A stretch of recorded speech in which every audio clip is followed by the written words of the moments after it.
Сәлем баршаңызға, қалдарыңыз қалай? Бүгінгі күндеріңіз сәтті өтсін. Бүгінгі тақырыпты бастамас бұрын каналға тіркеліп, лайк басып, комментарий жазуды ұмытпаңыздар. Шұғыл жаңалық. 2 қараша күн Абай облысында жан түршігерлік қайғылы оқиға болды. Қонаққа шыққан егде ерлі азайыптылар, олардың кішкентай немересі көшеде суықтан тоңып қаза тапты деп хабарлайды Стайн-кз ақпарат агенттігі. Абай облысында Жарма ауданда Терістен Балы ауылында болған. Жаңа отау құрған отбасы 3 жасар баласын ата-анасына әкеліп тастайды.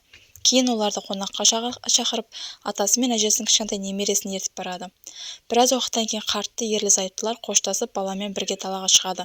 Кешкі аязда олардың неге сыртқа шығуын асыққаны әлі белгісіз. Өкінішке орай, алдымен әйел құлап, суықтан тоңып өледі. Одан кейін күйеуі қаза табады. Жергілікті тұрғындардың айтуынша 6 жасар бала көшеде тоңғаннан қатып жылаған, алайда баланы құтқару мүмкін болмаған. Жарма аудандық полиция бөлімі бұл деректі растады. Отбасының жерлеу рәсімі өтіп үлгерген.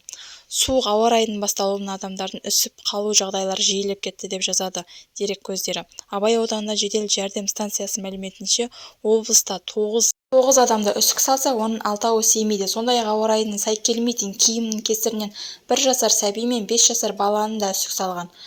Қазіргі таңда ауа райының күрт өзгеруіне байланысты сыртқа шықпауға кеңес береміз. Үйде жылы жерде отырыңыздар. Каналға тіркеліп, лайк басып, комментарий жазуды ұмытпаңыздар. Алғашқы жаңалықты біздің каналдан көретін боласыздар.